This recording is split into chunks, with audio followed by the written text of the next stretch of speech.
नमस्कार, आप देख रहे हैं खबर दोपहर और न्यूज रूम से मैं हूं आपके साथ अलीम अतहर। बुलेटिन में बात सबसे पहले करेंगे उन लापरवाहों की जिनकी वजह से शायद बिहार में कोरोना का संक्रमण लगातार बढ़ता जा रहा है। कोरोना के बढ़ते आंकड़ों के बीच ऐसी ऐसी तस्वीरें सामने आ रही हैं जो हैरान कर देने वाली हैं। ये दो तस्वीरें आप देखिए किस तरीके से। पहली तस्वीर जो एक शादी समारोह की तस्वीर है, जहां पर आप देख सकते हैं ऑर्केस्ट्रा का आयोजन किया गया और यहां पर जमकर लोग डांस करते दिखे। किसी के चेहरे पर मास्क तक नहीं था। वहीं दूसरी तस्वीर आप देख सकते हैं अष्टजाम की है, जहां पर जमकर लापरवाही की गई है। दोनों ही तस्वीरों में भीड़ काफी तादाद में दिख रही है, लेकिन किसी के भी चेहरे पर मास्क नाम की कोई चीज नहीं है। ना ही सोशल डिस्टेंसिंग का पालन किया जा रहा है और ना ही मास्क पहना जा रहा है। यानी कि कोरोना को लेकर जो गाइडलाइंस हैं उनकी सरेआम धज्जियां उड़ाई जा रही हैं।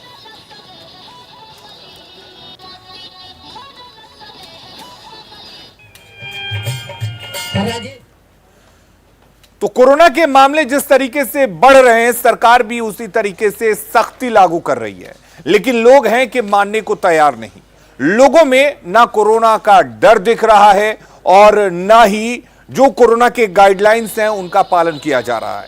ये तस्वीर छपरा की आप देख रहे हैं, जहां पर एक शादी समारोह में ऑर्केस्ट्रा का आयोजन किया गया है और ऑर्केस्ट्रा के पास जमकर लोग कोरोना के नियमों की धज्जियां उड़ाते दिखे।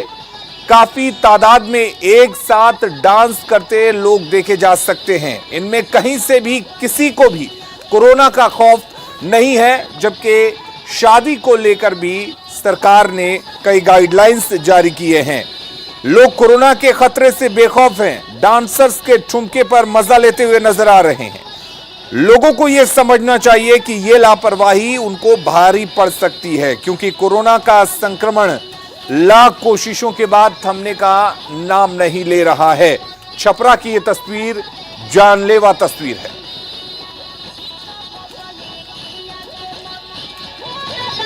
तो छपरा की ही तस्वीर है अगली तस्वीर,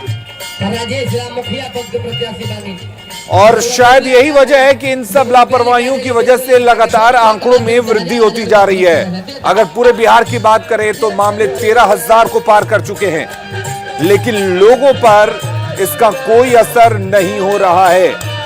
आप देख सकते हैं छपरा के मुबारकपुर गांव में नाइट कर्फ्यू का खुलेआम उल्लंघन किया जा रहा है। नाइट कर्फ्यू का उल्लंघन करते हुए कार्यक्रम का आयोजन किया गया, जहां कोविड नियमों की धज्जियां उड़ाई गई। अष्टजाम के बाद दुगोला का आयोजन हुआ, जिसमें सैकड़ों लोग शामिल हुए और कोरोना को सरेआम न्योता दिया गया।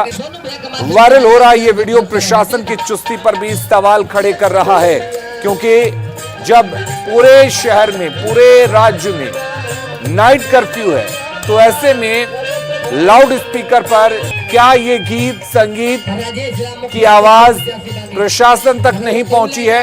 क्या प्रशासन अपने आंख और कान दोनों बंद कर चुका है, जो ना उसे ये तस्वीरें दिखाई दे रही है और ना ही ये आवाज उसके कानों तक पहुंच रही है? जब रुपया लेकर सोनू भैया के माध्यम से हजार रुपया पुरस्कार। तो छपरा से दो तस्वीरें हमने आपको दिखाई, किस तरह से लोग यहां पर लापरवाह हैं। लोग शायद कोरोना के डर को समझ नहीं रहे हैं, लेकिन अगली तस्वीर जो हम आपको दिखाने जा रहे हैं, अगर वो तस्वीर देखकर भी लोग ना समझे तो वाकई चिंता की बात है, क्योंकि छपरा में सदर अस्पताल फुल हो चुका है। यानी कि यहां पर कोविड के मरीजों का इलाज चल रहा है और अस्पताल के सारे बेड फुल हो चुके हैं। हालात फिलहाल ये हैं कि लोग जमीन पर लेटकर, फर्श पर, अस्पताल के बाहर पेड़ के नीचे लेटकर अपना इलाज करा रहे हैं। आपको बता दें कि बेड के अभाव में मरीज खुले आसमान के नीचे आप देख सकते हैं किस तरीके से लेटे हुए हैं। अस्पताल के फर्श पर लेटे हुए देखे जा सकते हैं। सदर अस्पताल की हालत की जानकारी दे रहे हैं छपरा के संवाददाता संतोष गुप्ता।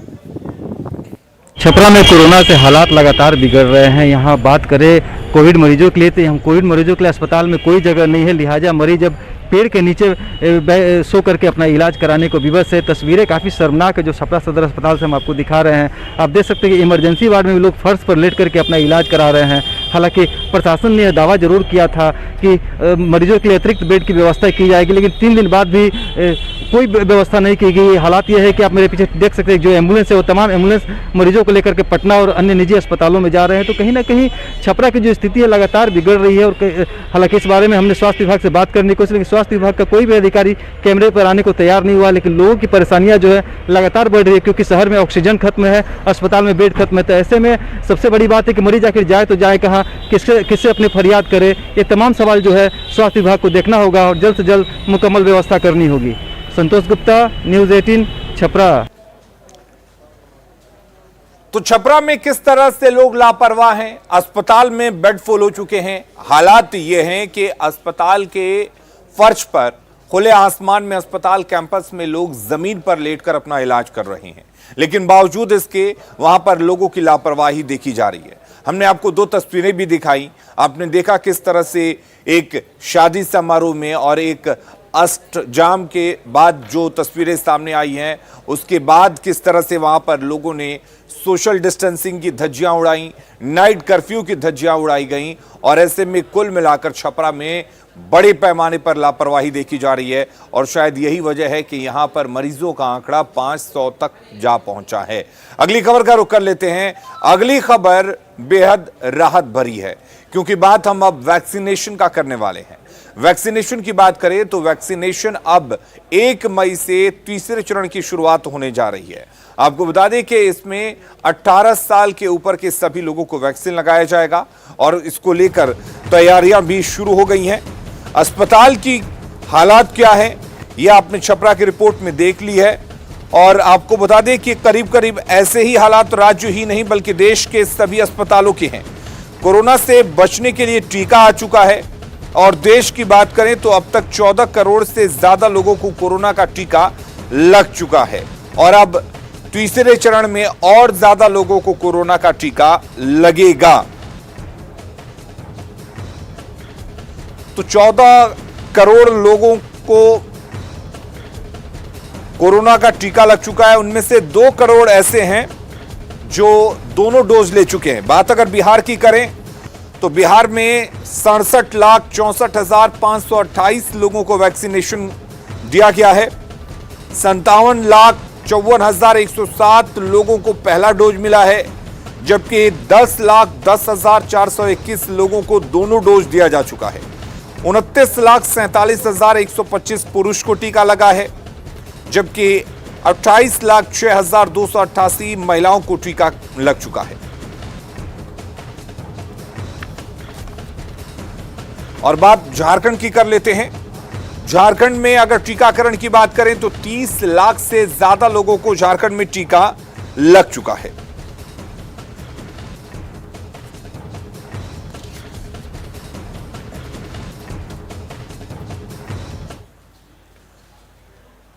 तो कोरोना को आखिर कैसे रोका जाए, इस पर लगातार मंथन चल रहा है और कोरोना को रोकने के लिए वैक्सीन भी आ चुकी है। अब तक 45 साल के ऊपर के लोगों को कोरोना की वैक्सीन दी जा रही थी, लेकिन अब 1 मई से 18 साल के ऊपर के लोगों को वैक्सीन दी जाएगी। ऐसे में उम्मीद की जानी चाहिए कि वैक्सीनेशन के इस चरण के बाद कोरोना पर लगाम जरूर लगेगी। 18+ वालों के लिए रजिस्ट्रेशन शुरू। टीकाकरण में देरी ना करे वही गुरु। 1 मई से तैयार, बारी का करें इंतजार। टीकाकरण से टूटेगा कोरोना। इधर शाम के 4 बजे उधर रजिस्ट्रेशन शुरू हो गया। कोविन, आरोग्य सेतु और उमंग ऐप के जरिए लोगों ने रजिस्ट्रेशन कराना शुरू कर दिया। हालांकि हैवी ट्रैफिक की वजह से शुरुआत में वेबसाइट में दिक्कत देखने को मिली। वेबसाइट और ऐप में दिक्कत की शिकायत के बाद आरोग्य सेतु ने ट्वीट कर कहा कि कोविन पोर्टल अब ठीक से काम कर रहा है। शाम के 4 बजे मामूली दिक्कत आई थी। 18 साल से अधिक उम्र के लोग रजिस्ट्रेशन करवा सकते हैं। चाहे वैज्ञानिक हो, डॉक्टर हो या फिर ज्ञानी ध्यानी, सबका एक ही विचार है, वैक्सीनेशन ही कोरोना को हराने का आखिरी हथियार है। यही वजह है कि कोरोना को हराने के लिए 1 मई से सबसे बड़ा वैक्सीनेशन कार्यक्रम शुरू होने जा रहा है। बुकिंग कराने के लिए आपको इंतजार करना पड़ेगा उस वक्त का, जिस वक्त पर स्टेट गवर्नमेंट और प्राइवेट सेक्टर या बाकी लोग अपने धीरे धीरे प्लेटफॉर्म पे आते जाएंगे, अपना अपना टाइम टेबल डिस्प्ले करते जाएंगे। तो कुछ लोग 1 तारीख को आएंगे, कुछ लोग 3 को आएंगे, कुछ लोग 5 को आएंगे। तो ऐसी कोई बात नहीं है, जैसे जैसे प्लेटफॉर्म पे आते जाएंगे वैसे चलता जाएगा। जो हमारा चलने वाला जो कार्यक्रम है वो तो चल ही रहा है। 1 मई से शुरू होने जा रहे टीकाकरण कार्यक्रम के जरिए करीब 100 करोड़ लोगों का टीकाकरण होगा। चूंकि इस एज ग्रुप में युवाओं की तादाद ज्यादा है, इसीलिए चलिए युवाओं के विचार जान लेते हैं। सबको वैक्सीनेशन करवानी चाहिए, जो कि सिचुएशन इस टाइम पर हमारी कंट्री की है। ऐसी कोई डरने वाली तो बात नहीं है। और मैं भी अब से हम 18 प्लस में ऑब्वियसली तो हम भी वैक्सीन लगवाएंगे। मेरे फादर ने लगवाई है घर में, एब्सोल्युटली फाइन। मेरे दादी ने लगवाई है, सब मेरे घर में बिल्कुल ठीक है। Very much excited कि now it's our turn to get vaccinated. I will get vaccinated as soon as my number will come, and it is very important to get vaccinated. Vaccination के अलावा कोरोना की इस जंग में oxygen और अस्पताल भी बेहद अहम हो गए हैं। तो चलिए अब आपको नया अस्पताल दिखाते हैं। ये ट्रेन नहीं, हॉस्पिटल है, जिसे ट्रेन की बोगियों के भीतर रेलवे की तरफ से तैयार किया गया है। इसमें कोरोना मरीजों का इलाज होगा। देखिए कैसे इसकी साफ सफाई करके इसे मरीजों के मुफीद बना दिया गया है, ताकि जरूरी राज्यों में इसे भेजकर जरूरतमंदों की मदद की जा सके। Around 4,000 retrofitted COVID care coaches have been arranged by Indian Railways, Ministry of Railways, जिनमें करीब 64,000 बेड्स जो है रेडी स्टेट में अवेलेबल हैं for the help of the states. अस्पताल के बाद बात ऑक्सीजन की। देश में कोरोना वायरस पीड़ितों को हो रही ऑक्सीजन की किल्लत से छुटकारा दिलाने के लिए डीआरडीओ अगले 3 महीने में 500 ऑक्सीजन प्लांट बनाने का फैसला कर चुका है। ये ऑक्सीजन प्लांट स्वदेशी तेजस तकनीक से बनेंगे, जिसके जरिए पूरे देश में ऑक्सीजन की सप्लाई की जाएगी। देश के रक्षा मंत्री राजनाथ सिंह ने ट्वीट कर जानकारी दी है कि डीआरडीओ आने वाले 3 महीनों में देश भर में 500 ऑक्सीजन प्लांट लगाने जा रहा है। इसके लिए पैसा पीएम केयर फंड से दिया जाएगा।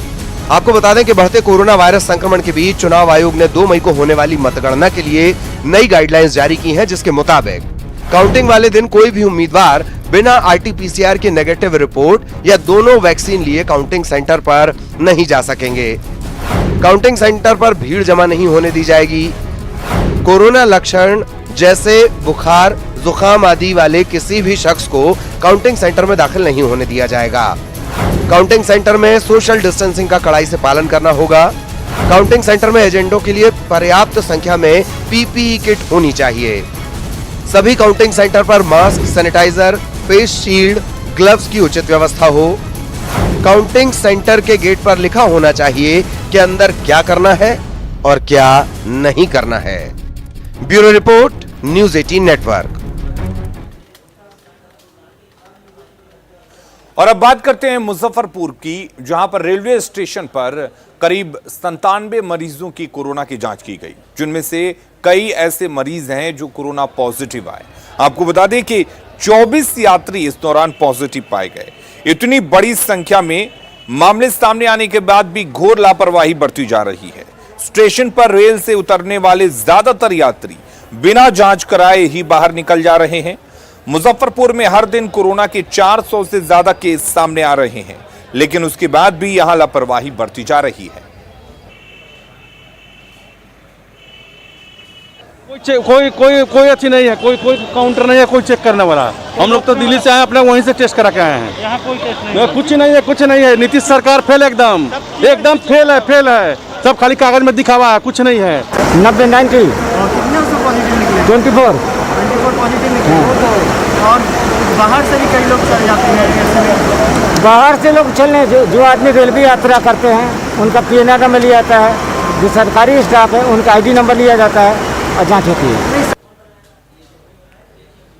और अब पटना के लिए एक राहत भरी खबर। पटना में ऑक्सीजन की किल्लत अब खत्म होने लगी है। यानी कि मरीजों को दिया जाने वाला ऑक्सीजन जिस तरीके से लगातार ये देखने को मिल रहा था कि मरीजों को ऑक्सीजन नहीं मिल पा रहा था, ऐसे में अब इसकी कमी दूर हो गई है। ऑक्सीजन का संकट दूर हो गया है। प्लांट से जहां लगातार उत्पादन हो रहा है, वहीं मददगार भी सामने आ रहे हैं। पटना में दीदारगंज इलाके में एक ऐसे ही व्यक्ति हैं जो लोगों के ऑक्सीजन सिलेंडर को भरने में मदद कर रहे हैं, वो भी केवल 100 रुपए में। यहां सुबह 6 बजे से लोग अपने ऑक्सीजन सिलेंडर को भरवा सकते हैं। इस सुविधा के शुरू होने से लोगों में खुशी दिख रही है। वहीं संचालक का दावा है कि किसी को भी बिना ऑक्सीजन के यहां से नहीं जाने देंगे। ये तस्वीर है दीदारगंज इलाके की, जहां पर लोग रिफिलिंग करवा सकते हैं। जो उनके पास ऑक्सीजन सिलेंडर है, अगर वो लेकर यहाँ आते हैं तो लोग लगातार उनके लिए यहाँ मौजूद है और ऑक्सीजन गैस की जो रिफिलिंग है वो चल रही है। निश्चित तौर पर लोगों के लिए राहत की बात है, क्योंकि लोग बेहद परेशान थे ऑक्सीजन के लिए। जो कोविड पेशेंट हैं वो संक्रमित हो गए हैं और उन्हें ऑक्सीजन मैसर नहीं हो पा रहा था राजधानी पटना में। जिन्होंने ये पहल की उनसे हम बात करते हैं। कितना ऑक्सीजन सिलेंडर आप देते हैं पर डे? 200 से 300 जितना आदमी आता है उतना आदमी को हम सिलेंडर रिफिलिंग कर देते हैं। सबको दे देते हैं। सुबह में कैसे है कि लोगों की सेवा करनी है? नहीं, ये जो महामारी है इससे जूझने के लिए तो जरूरी है कि हम सहयोग करें। किसी भी आदमी को, पेशेंट को बचाने के लिए जितना हमसे संभव हो सकता है हम मदद करने के लिए तैयार हैं। 6 बजे से आप देते हैं? सुबह 6 बजे से शाम के 6 बजे तक। बता रहे हैं कोई निराश नहीं जाएगा। और निश्चित तौर पर अगर आप कोविड संक्रमण से आपके यहाँ कोई शिकार हो और उसको ऑक्सीजन रिफिलिंग की जरूरत हो तो आप पहुँच सकते हैं। और लोग भी देखिए यहाँ पर लोग हैं और लोगों के लिए 100 रुपये में ये सिलेंडर जो है वो उपलब्ध है। वहाँ रिफिलिंग हो रहा है, वहाँ लाइन में लगे हैं। 1-2 ठो अभी निकला है भरवा करके, बाकी हम लगे हुए हैं। देखिए कब तक आ जाता है लाइन। मदद मिल रही है आप लोगों को? हाँ, तो मदद के लिए तो है और क्या। कहाँ से आए हैं? हम आए हैं बेली रोड से। अगर आपको सिलेंडर जो है भर जा रहा है तो निश्चित तौर पर अभी के समय में ये आपके लिए बहुत महत्वपूर्ण चीज़ है। जिनको जानकारी नहीं हो वो यहाँ आ सकते हैं, क्योंकि व्यवस्थापक ने जानकारी दी है कि किसी को निराश नहीं लौटने दिया जाएगा यहाँ से। कैमरा पर्सन अजय दुबे के साथ संजय कुमार, न्यूज़ 18 पटना। बात भागलपुर की करते हैं, जहां पर कोरोना को लेकर एक डेस्क बनाया गया है। यानी कि यहां पर डॉक्टरों की उपलब्धता है और लोग यहां पर फोन कर या वीडियो कॉल के जरिए जानकारी हासिल कर रहे हैं। दरअसल भागलपुर के सदर अस्पताल के नशा मुक्ति केंद्र में राज्य स्वास्थ्य समिति की तरफ से कोरोना हेल्प डेस्क चलाया जा रहा है। यहां पर 24 घंटे डॉक्टर के साथ एक टीम मौजूद रहती है और वीडियो कॉन्फ्रेंसिंग के साथ मोबाइल फोन पर संक्रमित मरीजों को इलाज के साथ दवा की जानकारी दी जाती है। इस काम के लिए एक शिफ्ट में 1 डॉक्टर और 6 कर्मी लगे हुए रहते हैं। हर रोज 250 तक फोन कॉल यहां पर आ रहे हैं। कोरोना हेल्प डेस्क का जायजा लिया संवाददाता आशीष रंजन ने। अभी हम खड़े हैं भागलपुर के सदर अस्पताल स्थित नशा मुक्ति केंद्र में, जहां पर जो है कि कोविड हेल्प डेस्क बनाया गया है। यहां पर आधा दर्जन से ज़्यादा लोगों को इस काम में एक शिफ्ट में लगाया गया है और 24 घंटा यहां पर ये कार्य चलता रहता है। जो भी मरीज होते हैं वो यहां पर फ़ोन करके यहां पर डॉक्टर से सलाह लेते हैं। वहीं कई लोग जो हैं कि उनकी स्थिति को देखते हुए लोगों को सलाह दी जा रही है किस तरह की दवा लें और क्या करें। इसको लेकर यहाँ पर लगातार 24 घंटा कार्य किया जा रहा है। यहाँ पर डॉक्टर हैं, हम उनसे बात करते हैं कि सर किस तरह की फोन आते हैं, कितने दिन भर में फोन आते हैं? स्वास्थ्य से संबंधित किसी भी तरह का परेशानी हो उसका सारा फोन आता है। उससे से सबसे ज़्यादा है कोविड से रिलेटेड जो है उसका कॉल आता है। अप्रोक्स जो है तीनों शिफ्ट से 200-250 से कॉल आ जाता है। हाँ, डेली। किस तरह के ज़्यादा सिम्टम वाले फोन? अभी तो तत्काल कोविड से रिलेटेड जो है वो ज़्यादा सिम्टम आ रहे हैं। हाँ, दवाई भी बताया जाता है, क्या क्या प्रिकॉशन करना है, कैसे खाना है, वो सारी चीज़ यहाँ से बताइए। यदि क्रिटिकल केस होता है तो उसको सजेस्ट किया जाता है कि आप मायागंज चले जाइए या सदर आइए, या अपने हिसाब से जिस तरह का पेशेंट है उस हिसाब से उसका एडमिशन कराया जाता है। तो लगातार 24 घंटा ये चलता है? हाँ, 24 घंटा चलता है तीनों से। डॉक्टर मुकेश कुमार। तो जो यहाँ पर जो है डॉक्टर और जो टीम है पूरी लगी हुई है और लगातार फ़ोन पर वीडियो कॉन्फ्रेंसिंग के साथ जो है यहाँ पर बात किया जा रहा है और लोगों को सलाह दी जा रही है कि वो क्या करें और दवा भी बताया जाता है। यहाँ पर लोगों को इससे खुल जाने के बाद जो है लोगों को काफ़ी राहत है और यहाँ पर लोग लगातार फ़ोन कर रहे हैं। दिन भर में 250 लगभग फ़ोन यहाँ पर आते हैं। आशीष रंजन, न्यूज़ 18 भागलपुर। और अगली खबर का रुख करते हैं। नालंदा में पर्यटन स्थल जो हैं वो बंद हो चुके हैं। दरअसल कोरोना के बढ़ते संक्रमण की वजह से तमाम पर्यटन स्थलों को बंद कर दिया गया है। नालंदा, खंडहर की बात करें या फिर राजगीर की बात करें, यहां पर अंतर्राष्ट्रीय पर्यटक स्थल को बंद कर दिया गया है। पर्यटक आ नहीं रहे हैं। पर्यटकों के नहीं आने से दुकानदारों में मायूसी है। दुकानदारों से बात की है न्यूज़ 18 संवाददाता अभिषेक कुमार ने। नालंदा खंडहर के पास, जहां आप देख सकते हैं कोरोना की दूसरी लहर के कारण किस तरह से यहाँ के जो जिस तरह से यहाँ पर्यटक स्थल है और यहाँ काफ़ी भीड़ भाड़ रहा करती थी, लेकिन आज सुनसान इलाका बना हुआ है। देख सकते हैं किस तरह से यहाँ पर जो है काफ़ी सुनसान लग रही है और इक्का दुक्का वाहन सिर्फ चल रही हैं और यहाँ पर सभी दुकानें लगभग बंद है। यहाँ दिखा सकते हैं किस तरह से जो है सभी दुकानें लगभग बंद हो चुकी हैं और यही कारण है कि दुकानदारों में काफ़ी मायूसी छाई हुई है और लोग अभी नालंदा खंडहर तो दूसरा तुरी बंद हो चुका है कोरोना के कारण। एक कोरोना बढ़ते संक्रमण के लेके दूसरा तुरी बंद हो चुका है। लॉकडाउन लगा दिया गया है। पर्यटक के आवागमन बंद हो गया है। कोई पर्यटक आ जा नहीं रहे हैं। यहाँ पर और कुछ दुकानदार हैं, उनसे भी जानते हैं क्या स्थिति है। अब यहाँ देख सकते हैं किस तरह से यहाँ पर जिस तरह से दुकानदार है वो अपनी अपनी दुकानें बंद करके सभी लोग अपने घरों में कैद हैं। और यहाँ पर जो स्थिति रहता था कि यहाँ पर काफ़ी पर्यटक आते थे और सामानों की खरीदारी करते थे, जिससे कि दुकानदार और उनके परिवारों की भरण पोषण होती थी। लेकिन अभी ये हालात बन गई है कि यहाँ दुकानदार काफ़ी मायूस है, उनको परिवार चलाना मुश्किल हो रहा है। यहाँ पर कुछ दुकानदार हैं, उनसे भी जानते हैं। जी सर, तो देखिए रहे आपके सामने कि हम लोग भूखे मर रहे हैं। दुकान चलता है, नहीं खंडहर जब से बंद हुआ है, टूरिस्ट नहीं आता है सर। टूरिस्ट नहीं आता तो बिकेगा नहीं, तो हम लोग खाएंगे कहाँ से सर जी।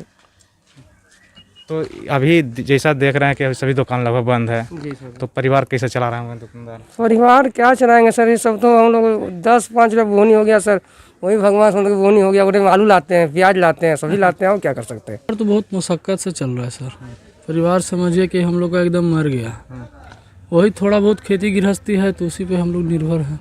दुकान तो पूरी तरह से चौपट हो गई। ऐसा देख सकते हैं कि इन लोगों का साफ कहना है कि जिस तरह से जो कोरोना की जो दूसरी लहर है उससे एक बार पुनः फिर से दुकान बंद हो गई, जिससे जो घर परिवार चलाना मुश्किल हो रहा है और यहाँ तक कि इन लोग का रोजी रोजगार भी छीन चुका है। नालंदा से न्यूज़ 18 के लिए अभिषेक कुमार। पूरा देश कोरोना को लेकर त्राहिमाम है। कोरोना को लेकर पूरे देश में त्राही मची हुई है। हर जगह लोग परेशान हैं। लेकिन ऐसे वक्त में भी कुछ ऐसे असंवेदनशील लोग हैं जिनकी शायद संवेदना मर गई है, जो इस आपदा में अवसर को तलाश रहे हैं, जो जरूरी दवाइयां हैं उसकी कालाबाजारी कर रहे हैं। ऐसा ही एक मामला सामने आया है जिसमें आपको बता दें कि रेमडेसिविर इंजेक्शन जो है उसकी कालाबाजारी का मामला सामने आया है। झारखंड की राजधानी रांची में यह काला कारोबार धड़ल्ले से चल रहा है। इसका खुलासा तब हुआ जब रेमडेसिविर की कालाबाजारी का आरोपी राजीव पुलिस के हत्थे चढ़ा। आरोपी राजीव झारखंड के कुछ मंत्रियों और आईपीएस अधिकारियों का करीबी होने का दावा कर रहा है। आरोपी कार से ही इस कालाबाजारी का खेल चला रहा था। रांची के गोंदा थाने में आरोपी की कार जब्त की गई है, जिसमें ऑक्सीजन सिलेंडर भी मौजूद है। पूरे मामले की जानकारी दे रहे हैं न्यूज़ 18 संवाददाता ओम प्रकाश। कोरोना जैसी आपदा में भी अवसर की तलाश करने में जुटे हैं और कुछ इसी की तस्वीर राजधानी रांची में सामने आई है। दिखाना चाहेंगे कि ये गाड़ी है, इस गाड़ी के जरिए ही जो पूरा खेल है वो चल रहा था। गाड़ी में ऑक्सीजन सिलेंडर सहित रेमडेसिविर जो कि जीवन रक्षक इंजेक्शन है कोरोना की, वो भी इसमें मौजूद थी। वहीं बताना चाहेंगे कई और सामान जो हैं वो इस गाड़ी में उपलब्ध थी और उसकी कालाबाजारी जो है थी वो की जा रही थी। मामले में एक आरोपी जो है राजीव कुमार, वो पुलिस के हत्थे चढ़ा है, जिससे फिलहाल पूछताछ की जा रही है। लेकिन बताया जा रहा है कि पूरे मामले में और भी कई लोग शामिल हो सकते हैं, तो पूरे मामले में तफ्तीश के बाद ही इस पूरे मामले का पटाक्षेप हो पाएगा। हालांकि मामले में और कौन से सफेदपोश लोग हैं इनका नाम उजागर होना भी जरूरी है और इसके लिए जरूरत है पूरे मामले की उच्च स्तरीय जांच की। तो देखना होगा कि सरकार, जो मुख्यमंत्री हेमंत सोरेन है, वो इस पर किस तरह से संज्ञान लेते हैं और पूरे मामले का पटाक्षेप कब तक हो पाता है। कैमरामैन संत के साथ ओम प्रकाश, न्यूज़ 18 रांची। तो खबरें लगातार जारी रहेंगी। आप बने रहिए न्यूज़ 18 बिहार झारखंड के साथ।